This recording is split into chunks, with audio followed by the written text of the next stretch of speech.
So I've been thinking, right? And I know that I had said that I don't think Kendrick is going to do anything. I don't think Kendrick is going to drop anything as far as it being a direct response to what Drake is doing or whatever. I really got convinced that I don't think there's any way that Kendrick would even feel the need to drop or say anything, especially when you see that, Drake is clearly obsessed with having control over everything that's going on, and he doesn't have it. Like, everywhere you look, no matter how much the propaganda is being pushed, no matter how much they try to make it seem like everything is great, it's not. And you can see the cracks opening and falling through. Like, you just can. It's just very easy to see. And it's very easy to notice. If you're really looking, right, you can notice that this isn't the Empire striking back from a place of confidence. This is the Empire striking back from a place of desperation and a space of anxious and anxiety. Like, it's very, very clear with even the way that all the people who are pushing propaganda for Drake are moving, right? This isn't coming from a place of confidence. It's almost as if it's coming from a place of anticipation or something. But clearly the confidence is not there. And it doesn't really matter if you are admitting that out to the public, right? It doesn't matter if that's the narrative or the image that you're trying to paint. But in reality, if and I think that's what Kendrick was saying in 616 in LA, when he was saying, you're playing dirty with Zach B and Twitter bots, but your reality can't hide behind Wi-Fi. The thing is, even if you're able to manipulate the mass with the perception of everything that's going on, at the end of the day, you know it's real. You know that what you're up against is real. You know that, all these different things. So anyway, the more I think about it though, the more that this feels like right before Euphoria came out. And I'm not saying that I think, I'm not saying that I know anything, because of course I don't know anything. I'm not an insider or nothing, right? This is all like speculation from somebody who's just enjoying watching really a lot of the human behavior aspect around what's going on and how that influences the music and the moves and all different things. Like, I'm just curious about these things. The more I really think about it, though, this definitely feels like right before Euphoria. This feels like when everybody was saying, like, Kendrick said enough. Like that came out, he not going to respond. He not going to say that. That was a very big narrative at that time. And it's almost as if Kendrick has this strength of knowing exactly when the perfect moment.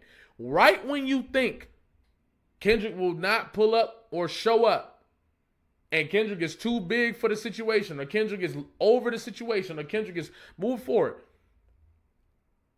Kendrick, I think because of a lot of the morality that people attach to Kendrick, right? People attach this like overly moral perspective onto Kendrick, which I think honestly can be a disservice to his music and a disservice to what he represents, because I think Kendrick is just the embodiment of being human while being at that level of celebrity.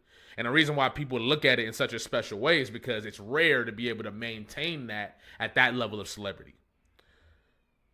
But the one thing that we don't talk about because of that is how actually like cold and calculated and like precise and like really maniacal Kendrick can be. When you look at the way he decided to attract Drake, like Drake was really, you can tell that Drake's attack was more about maintaining the perception from the audience than it was about really attacking Kendrick, right? Whereas Kendrick was attacking Drake in ways that I think were very, very personal. Like, it's almost like an analysis of Drake's character and knowing exactly where his soft spots are. Even the things that might not have hit The mass is the same way. You could tell affect Drake in a whole different way. And the one thing that I noticed that Kendrick is continuously doing, at least from my perspective, is he's been toying with Drake since that battle. He's been toying with him. It's almost like he's guiding him into making every decision that he's making. Like, Drake doesn't seem like he's making these decisions from a place of like clarity or a place of like understanding or nothing. It feels like he's being guided by Kendrick, if you're really paying attention. And when somebody like that, like Drake, who was like overly obsessed with control and dominance and all the different stuff, and you get in a position where you might have more control than them, they're a lot more easier to drag around, right? You can see this in history, right? In empires and war and all this different stuff, right? And I really do feel like that's the place that Drake is in right now. Drake is moving pieces on his chessboard, but they're only going in the place that the opposition wants him to put on the chessboard. That's how I'm feeling, right? And if you notice, it's almost like Kendrick allows Drake to like build up his pride, his ego, and his assurance in himself and what he's about to do, all the way up until its maximum point. And then he sweeps the rug from under him. And that's exactly what happened with Family Matters, right? Family Matters comes out. It's been this whole rollout for it. It's a music video that came out. They got the car. They got the chain. He's at the restaurant in Canada. All this different stuff. Drake really put the pieces together for that video. You could tell that Drake and company put their all into that video. Imagine how that feels to then have a random ass song drop 30 minutes after your shit. No planning, no video, no nothing. And it immediately wipes out all of the momentum that you thought you were going to have. The fact that you were ready to celebrate. The fact that that you thought that it was all over and it was all finished. And then when you least expected it, when you least thought it was coming, you get hit right in the solar plexus. Like, you out of breath. You get hit in a spot where you did not know you were going to get hit. And it's your most vulnerable spot. And I think that if you pay attention to the way Kendrick's been moving, not even just during the battle, but since the battle, there's a level of mystery and air that you can tell is causing a level of anxiety in Drake and whoever is perceived opponents, right? Because even when I listen to Kendrick, it feels like whatever he's going to say next isn't only going to be directed at Drake, right? He keeps making these statements around more blood be spilling, this is paint to me. I'm carrying various darts right now. I desert this bitch like tiramisu. And just many different songs. I mean, many different bars and lines on like G and X and other things like Watch the Party Die, etc. that show you that there's more than just Drake to the situation. We're never going to know until the music comes out. But it just makes me look at it like this might be another one of those moments. Imagine the deflation, right? Where you're building up this album. You had the whole rollout, which was, outrageous. Just they went over the top for the rollout, and that's what you're supposed to do for your art. Boom, boom, boom, right? They went over the top for the rollout. Imagine the level of deflation that comes with knowing that if Kendrick decides to drop anything, it will not require even 1% of that level of effort to promote or push the message. That's where every single thing, just in that aspect, the fact that Kendrick can just drop and disappear and not say anything, that in itself, right, I think is a deflation, or is at least an attack on Drake's ego because, and I say, and I'm not, and some people are gonna say, oh, you doing all these different things to make it seem like this is happening, this is happening. No, all you gotta do is listen to the music. Right? Now, I haven't listened to Iceman, but if you listen to all the other albums that have come out from Drake, he's literally telling you, I might self-destruct if I ever lose, but I never do. Like, that's just one example of lines where he's almost given up his vulnerabilities from a space of assuming that he will never even have to endure the consequences of putting those out there. Right? And that's kind of where it gets interesting, because it's one thing to be vulnerable and be okay with whatever the outcome is of what happens there. It's another thing to be vulnerable from the place of nobody can do anything anyway. And I think that's the space that Drake operates. And when you listen to a lot of Drake's music, it's based around the control of his position and making sure that he's in that position no matter what, and dominating from the aspect of public perception and accolade. So when somebody's able to just drop music and vanish, or just drop music and take over all of the airwaves, all the thing, and it didn't take the same level of anything that you did. It didn't take him manipulating the perception. It didn't take none of that. It just came out, right? That's where I think Drake gets hit the most, because it's a literal example of the fact that he isn't who he thinks he is. And it doesn't matter how many people he convinced or how many people believe that he is who he thinks he is. Kendrick is always going to be the mirror of that. And sometimes I wonder, like, is that why? Is Kendrick flexing when he's just releasing stuff with no rollout, no promo, no nothing? When he's just doing stuff and announcing shows 2 weeks before and all this different stuff, like the pop out, or like I think the pop out was announced right before. And he's creating all these cultural moments where almost from the outside looks effortless, right? And I know there's a whole bunch of work that goes into it behind the scenes.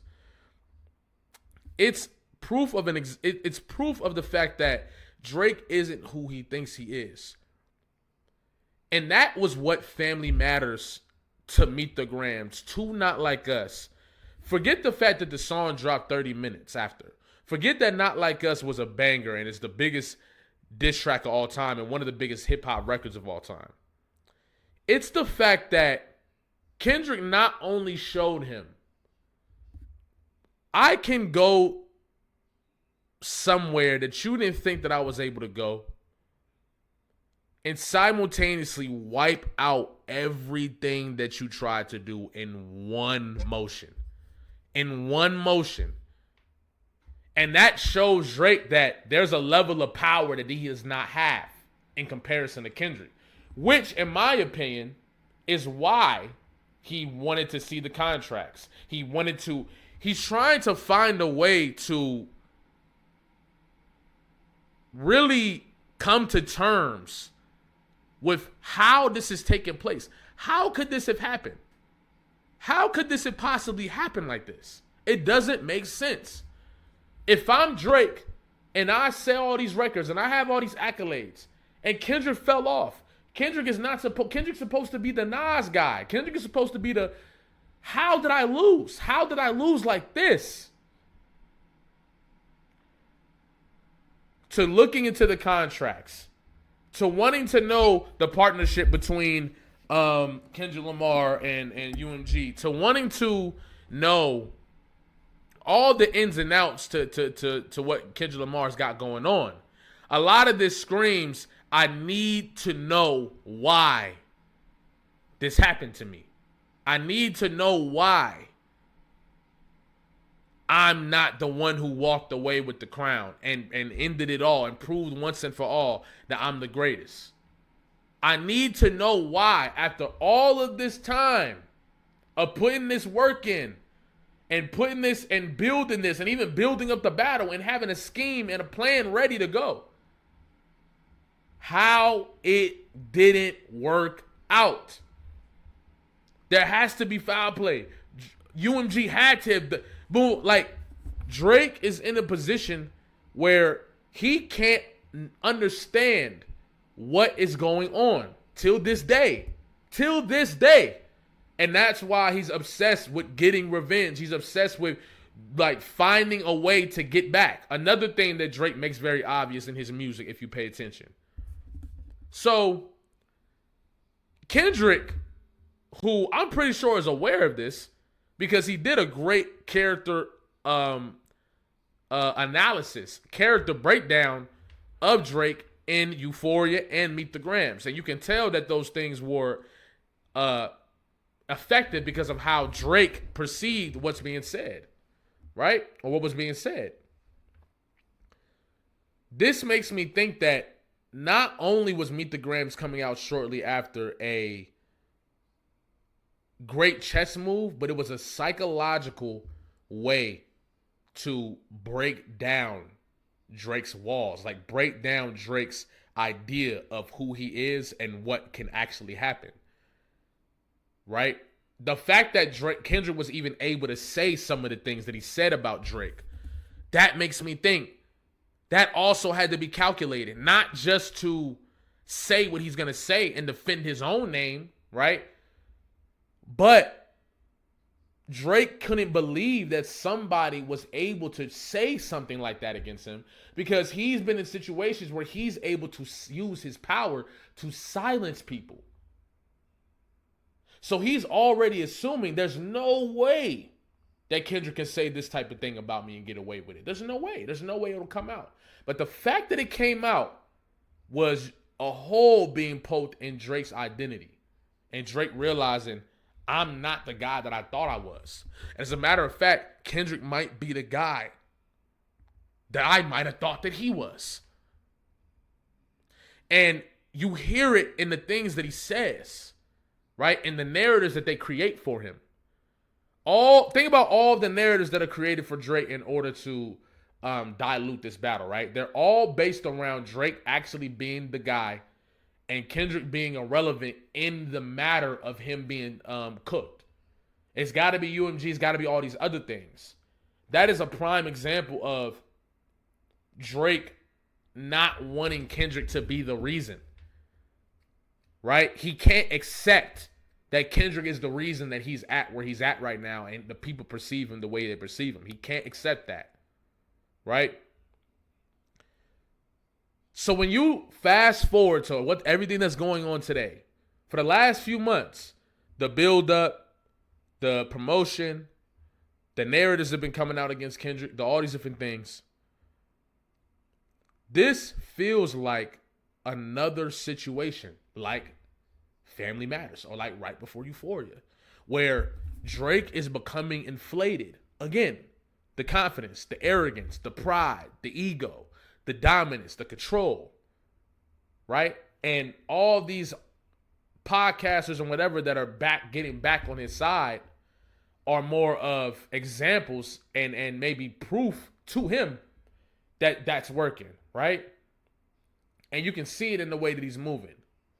When you look at it from that perspective, Drake is nearing the peak of that once again.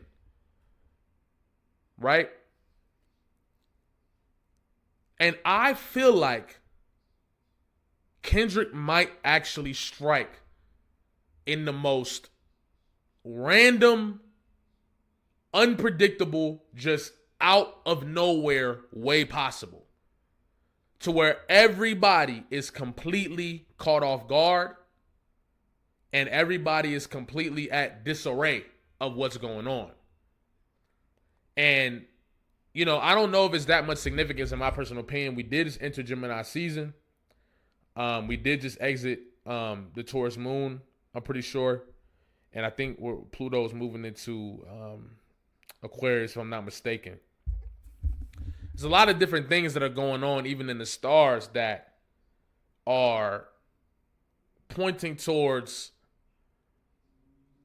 truths being revealed, right? There's a lot of different things that are pointing to that. A lot of different things to fake things being forced to shed, things being, if you haven't taken the opportunity to do it, then you'll be pushed in a position to do it, or, influenced to do it. And that's if you believe in this type of stuff. This is just for conversation.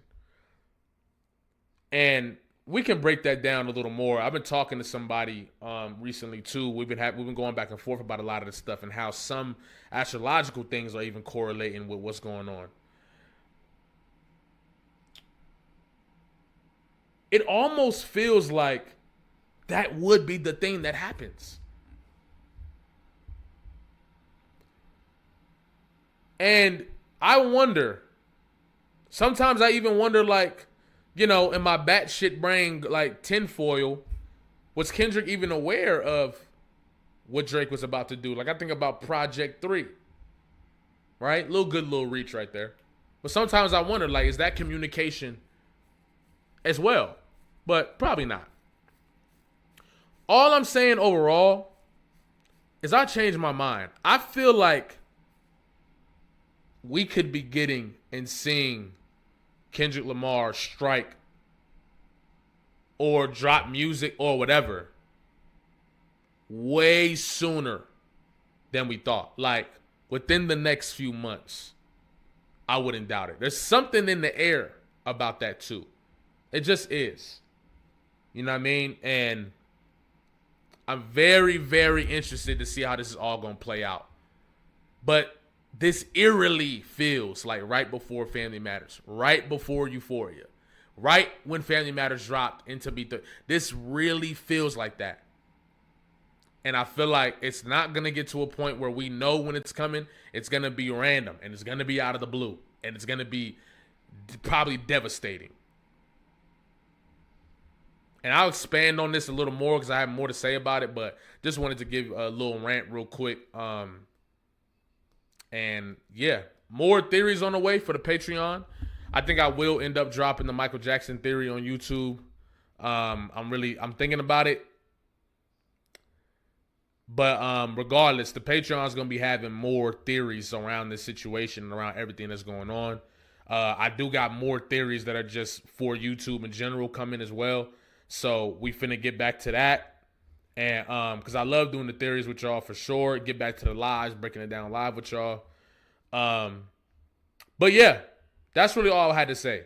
I feel like we are in a similar energy and environment as like right before Euphoria or at the time of Family Matters.